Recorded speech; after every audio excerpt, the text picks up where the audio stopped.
Lucas 24, 50 a 53. Diz assim a palavra do Senhor: Então os levou para Betânia e, erguendo as mãos, os abençoou.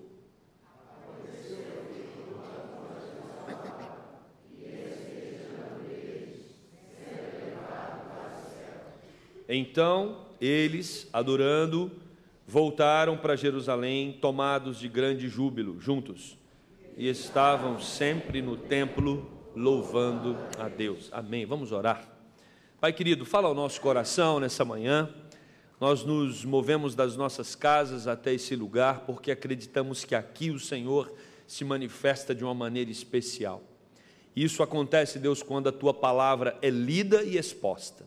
Que nós possamos, Deus, apreender o máximo possível daquilo que o Senhor tem para nós. Oramos assim no nome de Jesus. Amém. Meus queridos, se você quer identificar uma seita, qual é a característica principal de uma seita?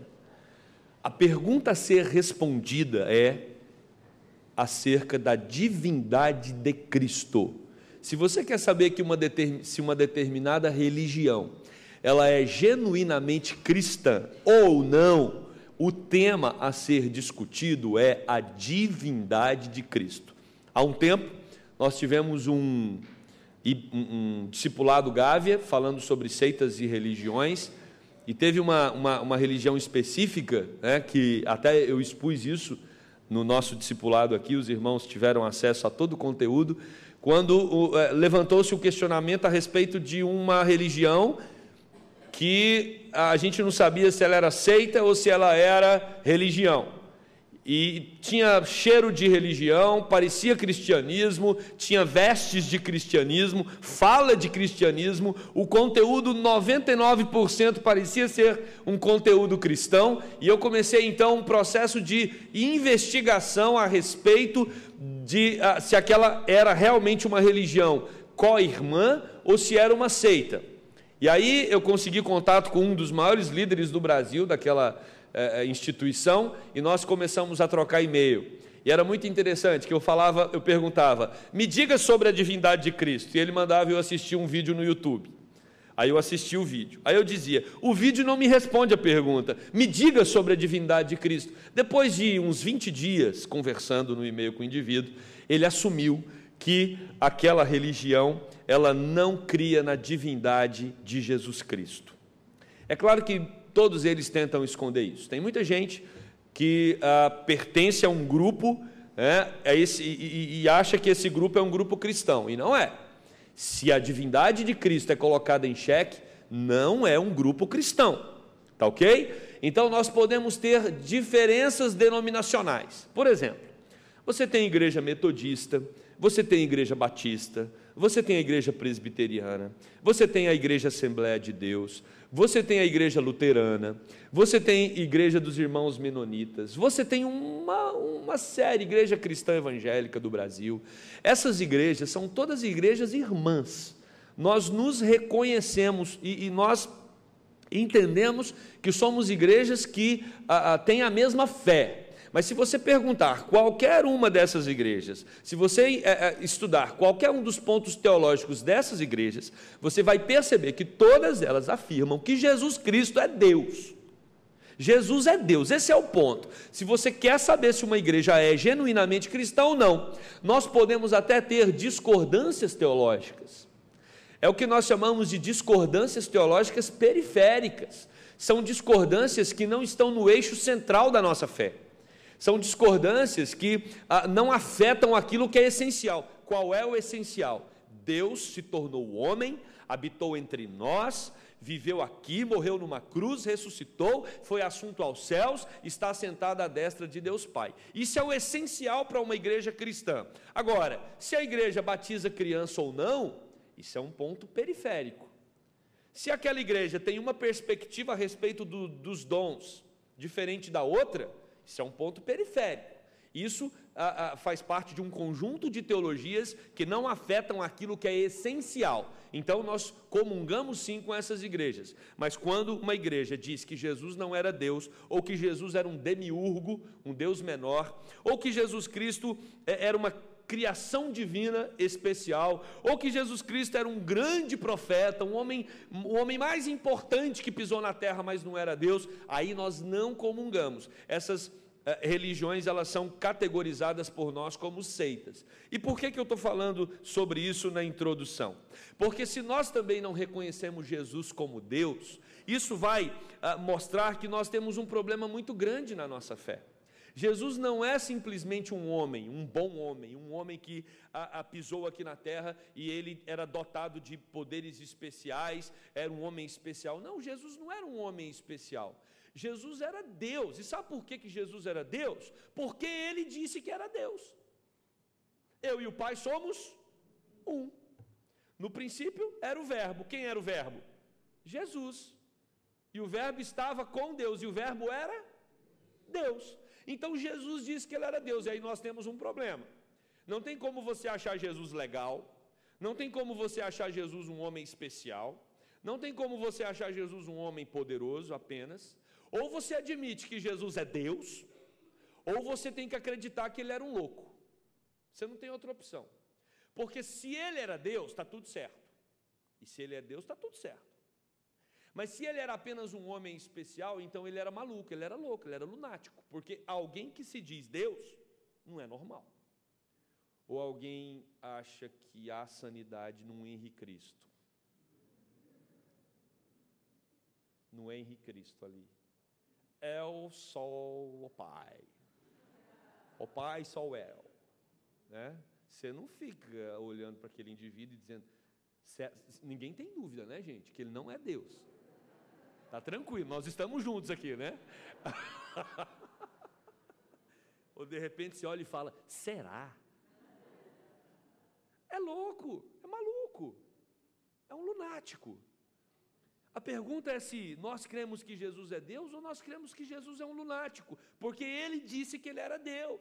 Não dá para categorizar Jesus como uma pessoa que não era humano, mas que também não era divino, era um ser especial. Não, ou ele era Deus ou ele era louco, maluco. Nós acreditamos que ele era e ele é Deus. Por isso, quando olhamos para esse texto, nós percebemos que esse texto evidencia claramente a divindade de Jesus. Se você quer discutir, se você quer conversar sobre religião, sobre fé com qualquer pessoa, a porta de entrada é Jesus. Tem muita gente se dizendo cristão, até dentro da igreja presbiteriana, até dentro das igrejas evangélicas. Tem muita gente dizendo que a religião dele tem uma relação com o cristianismo. Se você quer tratar dessa questão a fundo, é só você entrar pela porta. Você crê que Jesus é Deus? Se a pessoa não crê que Jesus é Deus, você vai desmontar todos os argumentos dela, onde ela tenta colocar Jesus como sendo uma pessoa especial. Jesus não é especial. Ou ele é Deus, ele não é só especial. Ou ele é Deus, ou ele veio na terra para causar muita confusão na cabeça das pessoas. Nós cremos que Jesus é Deus e temos muitas evidências para isso, e esse texto é mais uma delas. Jesus está na última conversa com seus discípulos. Geralmente despedida dá muito choro. É muito triste despedir das pessoas, em todas as situações. Quando um filho seu vai estudar fora, quando um filho casa, quando você sai da casa dos seus pais, quando você vai despedir de alguém que faleceu, né, de um ente querido. Tudo isso é muito difícil. A despedida é um processo difícil. E nós estamos aqui diante desse processo. Os discípulos estão despedindo de Jesus. Jesus está indo embora. Está sendo assunto aos céus, o texto nos informa. Lucas, ele está fechando o Evangelho, ele está terminando de escrever esse livro que vai tratar a respeito do ministério de Jesus. Os evangelhos na Bíblia, Mateus, Marcos, Lucas e João, eles tratam sobre o ministério de Jesus na terra. Desses 4, o único escritor que continua falando sobre o Evangelho depois de Jesus, como que a igreja se espalhou, é Lucas. Lucas é o único autor que continua tratando a respeito da igreja após a ascensão de Jesus. Como que essa igreja se espalhou? Depois você tem as epístolas, que são escritas às igrejas, mas para se tratar a respeito do ministério de Jesus e a expansão desse ministério, quem faz isso é Lucas. Lucas era médico. E a posição de Lucas como médico, né, já era uma posição de destaque naquela época, assim como hoje, né, os médicos são vistos com muito prestígio. Naquela época não era diferente, era alguém que tinha que se dedicar muito aos estudos. Além de médico, o texto bíblico vai nos informar que Lucas era um pesquisador. Ele utilizava métodos de pesquisa, ele era um perito na pesquisa. E ele fala que quando ele escreve para Teófilo, ele usa todos esses critérios de averiguação para ver se a informação procedia. Então você não tem aqui somente um indivíduo apaixonado pelo Evangelho, você tem alguém que está usando metodologia crítica para absorver informações. Outro detalhe importante é que ele escreve ali 60, 70 depois de Cristo, ou seja, ele está bem próximo do evento. As pessoas que participaram dos eventos que ele narra, tanto no Evangelho quanto em Atos, essas pessoas ainda estavam vivas, e ele podia conversar com muitas delas. Então nós estamos diante de um texto, irmãos, que tem toda uma preocupação em narrar os fatos como eles realmente aconteceram. E quando Lucas termina aqui o Evangelho com esse texto, nós percebemos ele reabrindo o livro de Atos. Quando ele abre, quando ele abre o livro de Atos, ele vai abrir com o mesmo tema. Muito interessante isso, ele fecha com um tema, quando você chega em Atos 1, é o mesmo tema. Ele termina o livro falando a respeito da ascensão de Cristo, o Evangelho, e ele começa Atos falando a respeito da ascensão de Cristo. Do nascimento à ascensão, no Evangelho, da ascensão à expansão do Evangelho e da mensagem de boas novas em Samaria, Judéia, até os confins da terra. Então, você vai perceber que esse mesmo texto é descrito lá em Atos 1, 9 a 11, quando diz: ditas estas palavras, foi Jesus elevado às alturas, à vista deles, e uma nuvem o encobriu dos seus olhos. Estando eles com os olhos fitos no céu, enquanto Jesus subia, eis que 2 varões, anjos, vestidos de branco, se puseram ao lado dos discípulos e lhes disse: varões galileus, por que vocês estão olhando para as alturas? Este Jesus, que dentre vós foi assunto ao céu, virá do modo como vocês o viram subir. Do mesmo jeito que vocês estão vindo ele ir, ele voltará. Irmãos, isso faz toda a diferença para a nossa fé, para a nossa crença, para o desenvolvimento da nossa maturidade cristã. Nós cremos num Jesus que foi, mas nós cremos num Jesus que voltará. Isso precisa estar firme em nossos corações. Jesus subiu, mas Jesus um dia descerá. Essa mensagem ela foi propagada por Jesus Cristo. Mas é interessante observar o contexto de Atos, que é o mesmo contexto do texto de Lucas que nós lemos.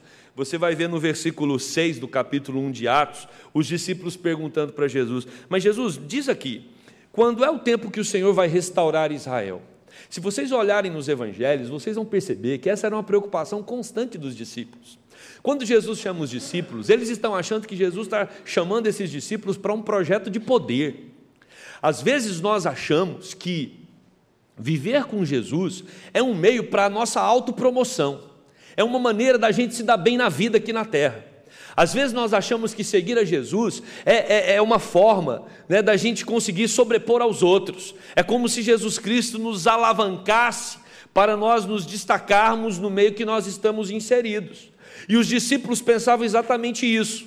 Jesus é rei de Israel? Sim. Jesus vai reinar sobre toda a terra? Sim. Eu sou discípulo de Jesus? Sim. Então eu vou me dar bem. Eu vou ser ministro da fazenda, da economia. E aí, olha só, eles já haviam perguntado isso para Jesus. Vocês lembram quando a mãe de Tiago, e João chegam para Jesus e falam: Jesus, quando o Senhor assumiu o poder, coloca um filho meu à sua direita e outro à esquerda.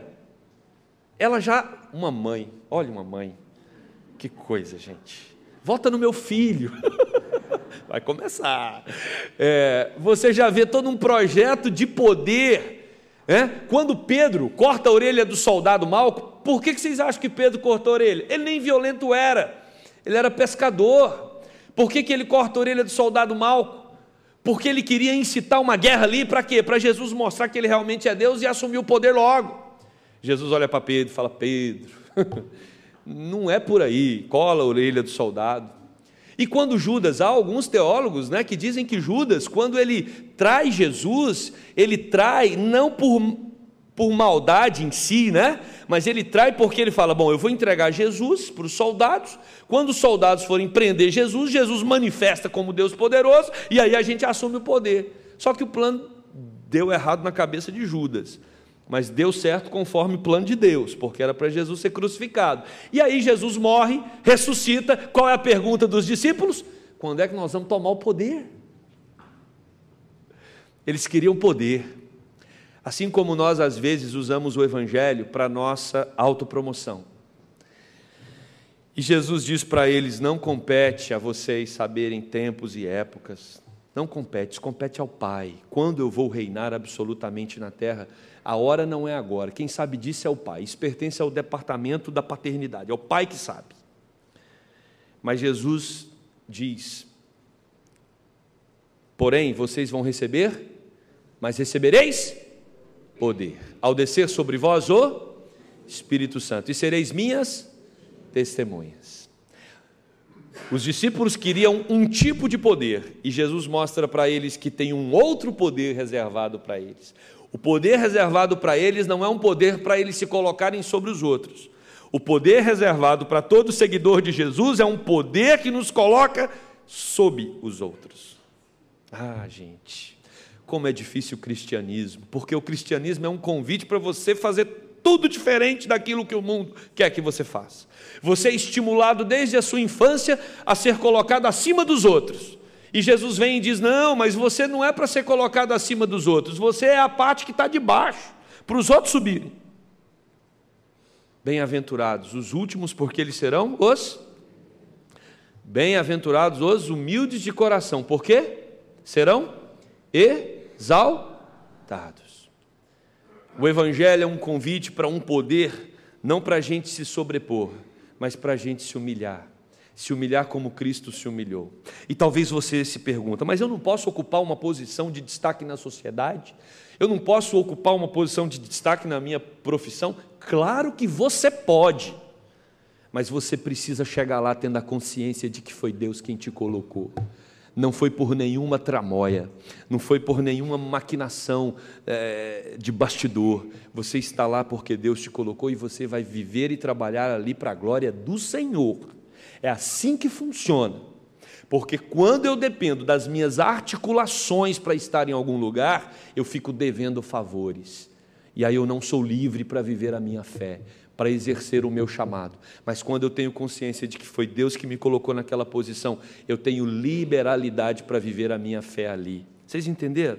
Não tem problema você ocupar uma posição de poder, desde que você entenda que foi Deus que te colocou ali para ser humilde de coração, não para pisotear os outros, e não para se achar melhor. Se você tem consciência de que foi uma oportunidade de Deus, você vai gerar frutos ali para a glória do Senhor. É disso que Jesus está falando, é desse poder que Jesus está falando. Nós temos inúmeras ilustrações na Bíblia de pessoas que ocuparam posições privilegiadas na sociedade. E quando elas foram colocadas por Deus, elas testemunharam, como foi o caso de Daniel, como foi o caso de Davi, rei de Israel, como foi o caso de Salomão e tantos outros que Deus utilizou ao longo da história. Mas o importante é nós entendermos esse princípio. Nós recebemos um poder para testemunhar o nome de Jesus Cristo. Daí, inicia a narrativa do Cristo glorificado, ser assunto aos céus, ou ser elevado aos céus. Jesus é elevado aos céus.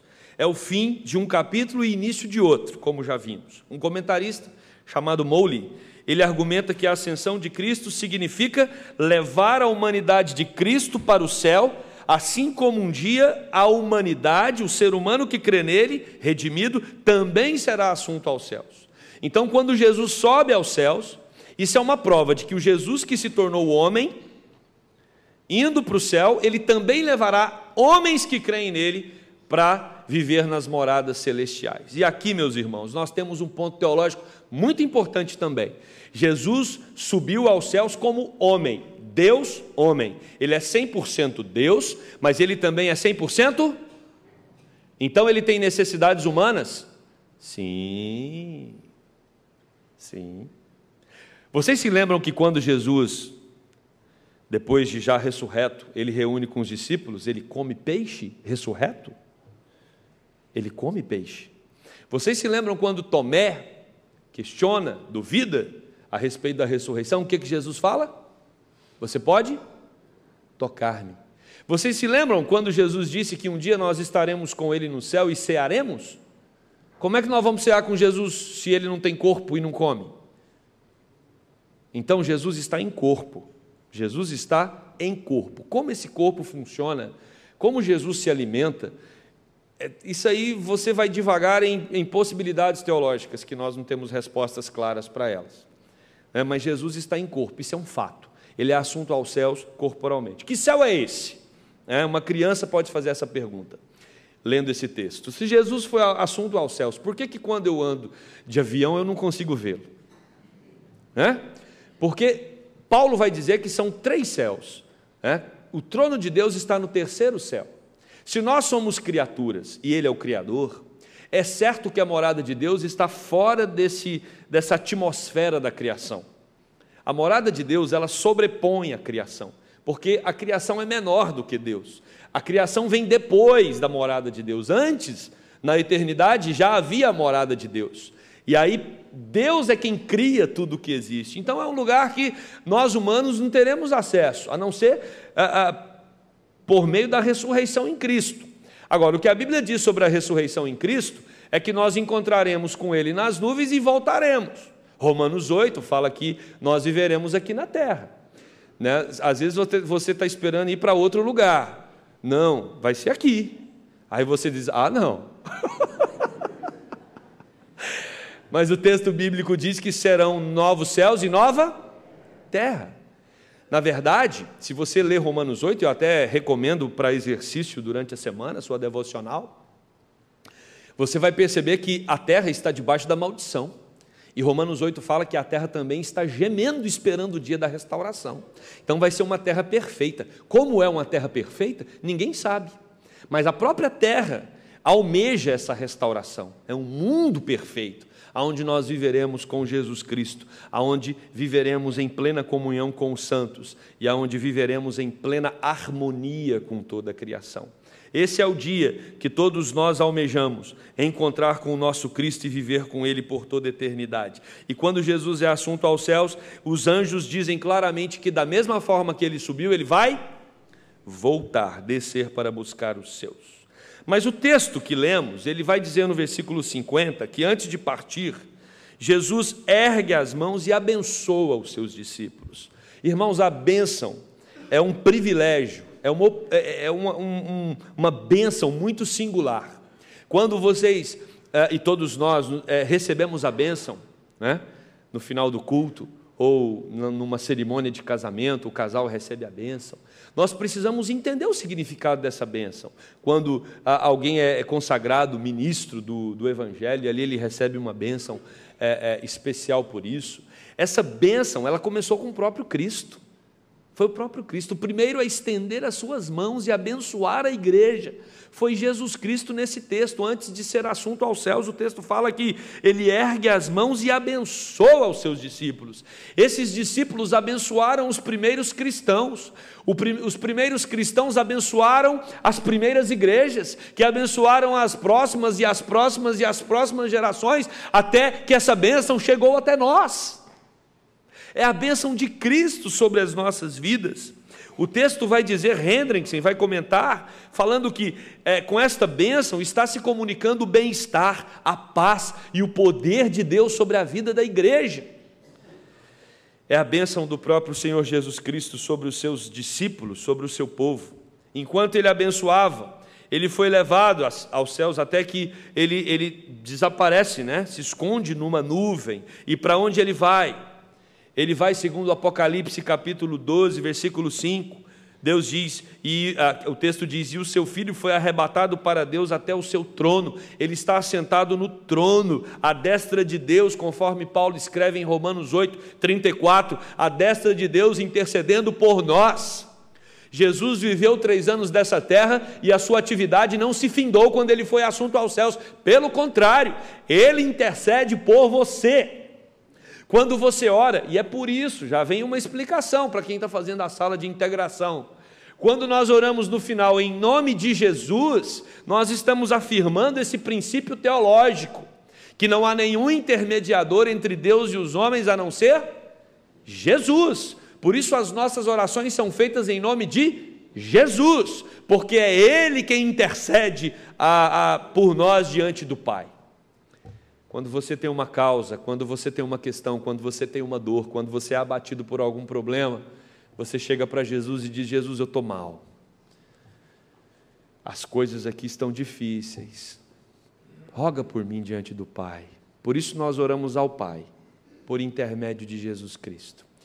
É Jesus Cristo quem diz para o Pai: eu sei o que esse indivíduo está passando porque eu pisei nessa terra, eu sei o que é a humanidade, eu sei o que é problema, eu sei o que é enfermidade, eu sei o que é dor, eu sei o que é angústia, eu sei o que é depressão. Jesus sabe o que é depressão, gente, no mais alto grau. Por isso, você que está deprimido aqui hoje de manhã, não se preocupe com a sua depressão como se você de alguma forma achasse que porque está deprimido, isso é sinônimo de falta de fé, isso é sinônimo de que você está distante de Deus. Às vezes não, às vezes a sua depressão ela tem uma causa orgânica.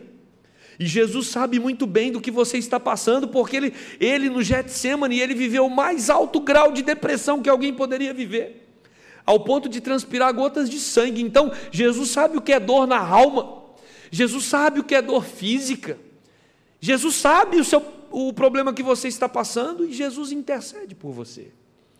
Ele é compassivo, Ele sente a sua dor, Ele sabe das suas dificuldades. Por isso que Ele é o intercessor.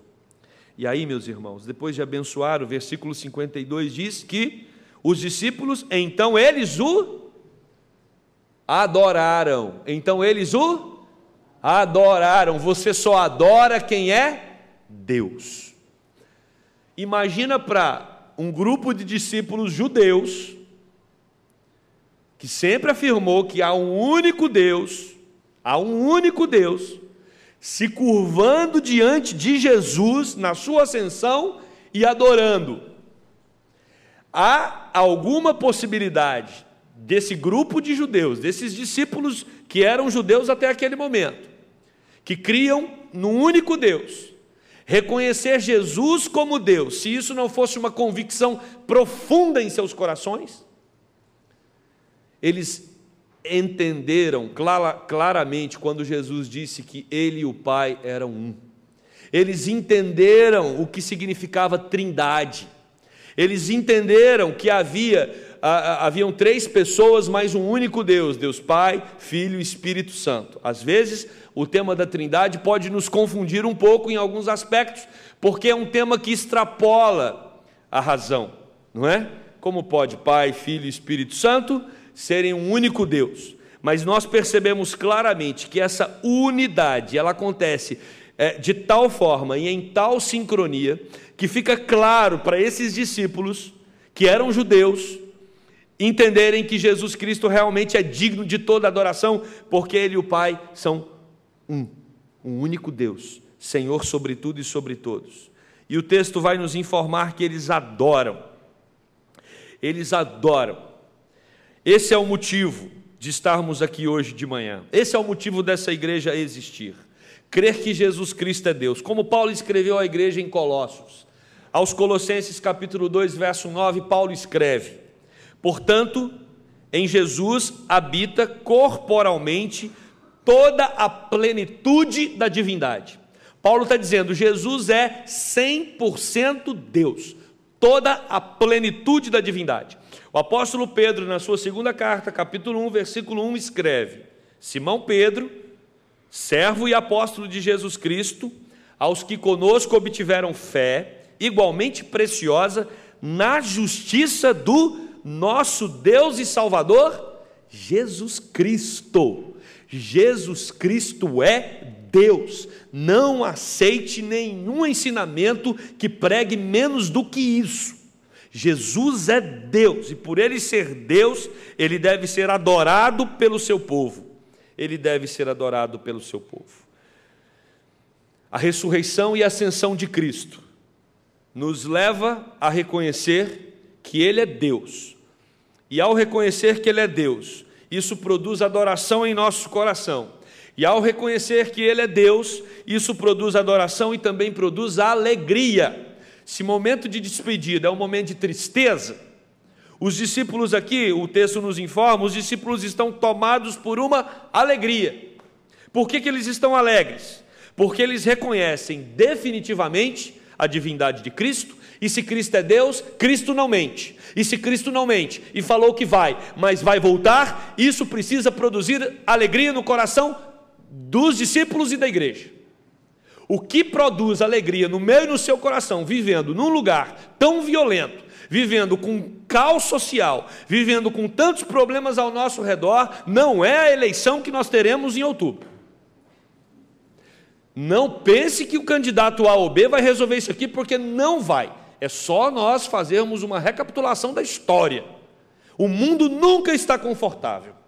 Sempre nós teremos alguma coisa para nos incomodar nessa terra.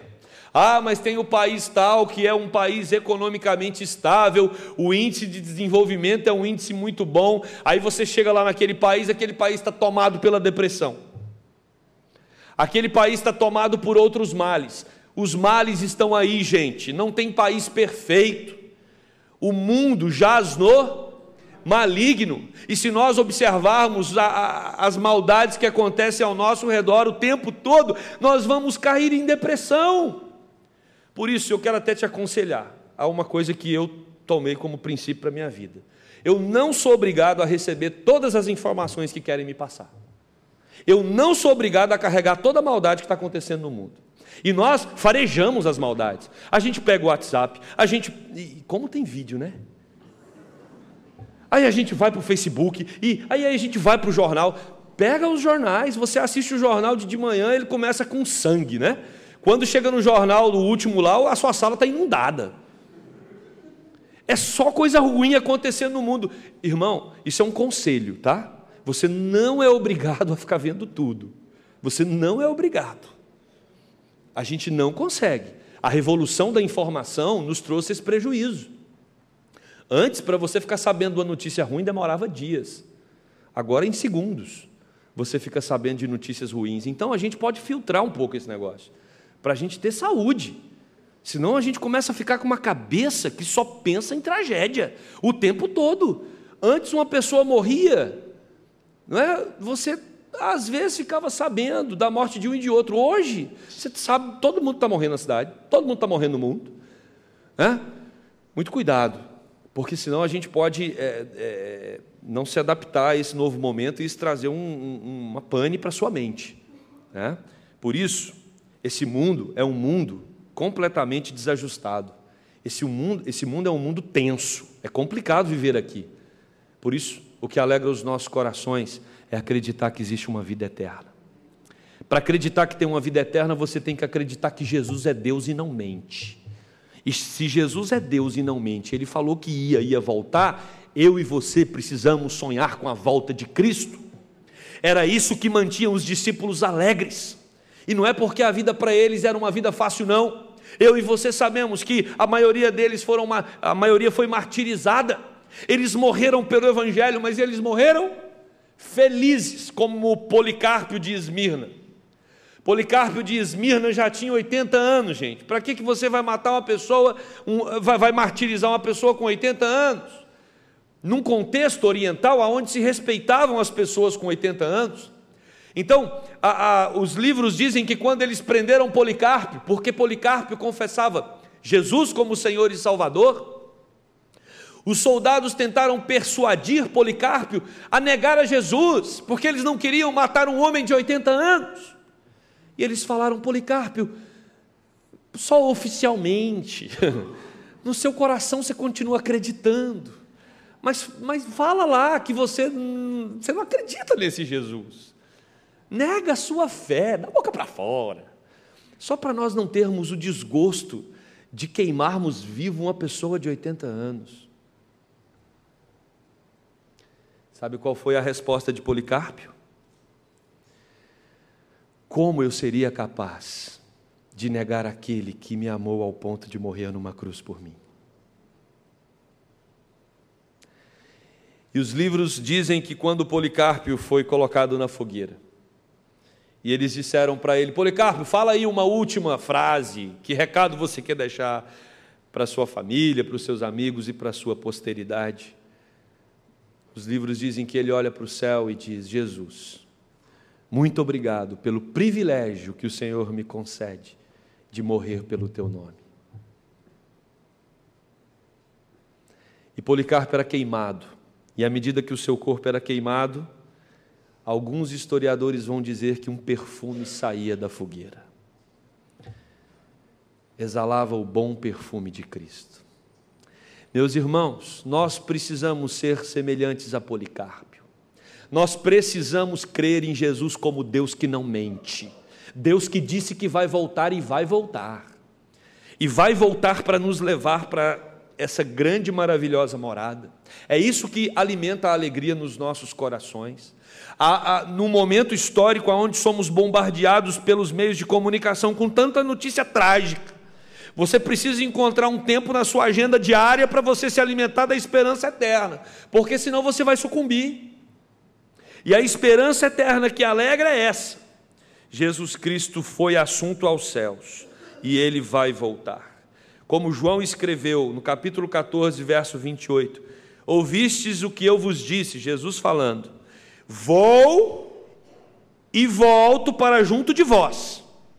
Se me amasseis, alegrar-vos-íeis de que eu vá para o Pai, pois o Pai é maior do que eu. Então vocês têm que se alegrar, porque eu vou, mas eu volto. E eles se alegraram na alegria de Cristo, ou seja, na sua exaltação.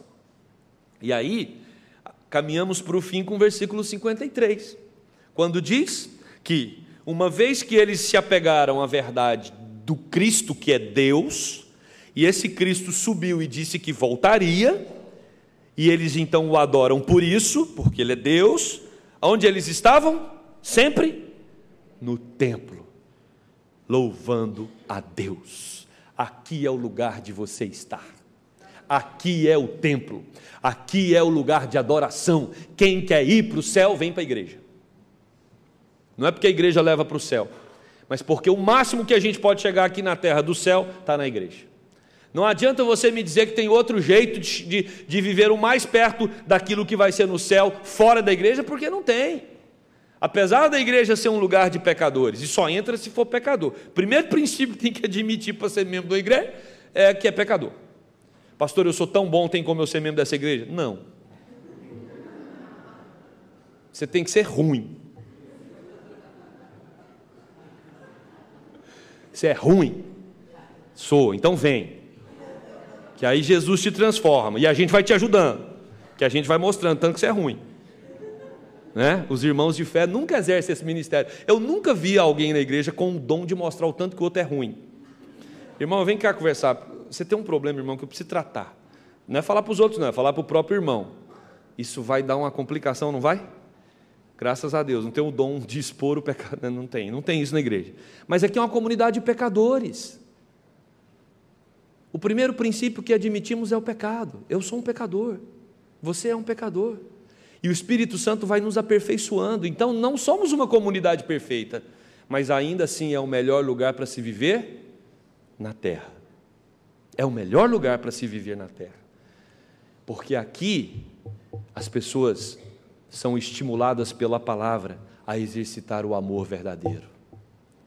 Maridos, nos encontros de casais, são treinados para amarem adequadamente as suas esposas. Esposas, nos encontros de casais, nas palestras que têm, são treinadas para amarem adequadamente os seus maridos. Filhos, em acampamentos, como nós tivemos agora o Acamupa, são treinados a honrarem os seus pais. É na igreja que se aprende isso. Aqui é o lugar para a gente viver muito pouquinho, daquilo que a gente vai viver no céu. Agora, se você não gosta da igreja, se você vem para cá arrastado, se você não gosta de ler Bíblia, se você não gosta de jeito nenhum de orar, talvez você quer ir para o inferno. E eu falei sobre isso para os adolescentes, tanto no acampamento quanto um tempo atrás. Nós pegamos da igreja católica, né? A igreja católica tem quadros, pinturas, e a gente herdou isso. O inferno assim com o diabo, com a cara feia, com o tridente tentando te espetar. Não é essa figura que a gente tem do inferno? Você correndo assim no meio do fogo, e o diabo doido para te dar uma espetada. Essa é a imagem do inferno que nos foi passada. Mas eu quero dizer uma coisa para você. Eu não sei se o inferno é tão ruim assim não. Eu acho que tem muita gente querendo ir para o inferno sem saber. Porque o inferno é um lugar, olha que essa frase, o inferno é um lugar que Deus não vai encher sua paciência. No inferno você não vai ter que ler Bíblia. Você não vai ter que orar. Adorar para quê? Ir na igreja? De jeito nenhum. Espero que ninguém tenha. Nossa, então é legal. Ué, não tem que ler Bíblia não? Não. Orar? Não. E o céu? Por outro lado, o céu pode ser um lugar muito chato. Vai ter que ler Bíblia o dia inteiro. Orar o dia inteiro e ficar cantando para Jesus. Ah, não, muito tédio.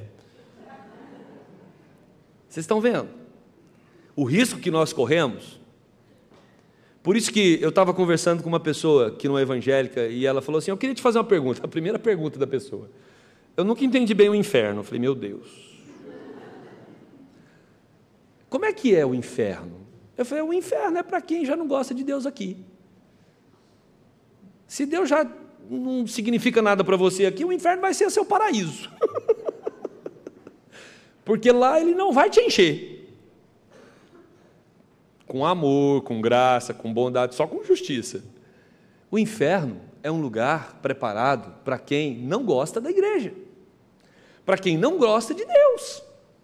Não tem coisa melhor do que estar longe de quem a gente não gosta? Se Deus se incomoda aqui, para onde você quer ir? Ninguém responde. Se a pessoa não gosta da pessoa aqui, ela quer ir para onde, gente? Para o inferno. Por isso que você precisa reavaliar a sua vida. Você precisa reavaliar a sua intimidade com Deus. Se você está gostando de uma vida que, nessa vida, não tem Bíblia, não tem oração, não tem envolvimento com a casa de Deus, se está muito confortável sem esses elementos, você está gostando de viver longe de Deus. Isso é um problema.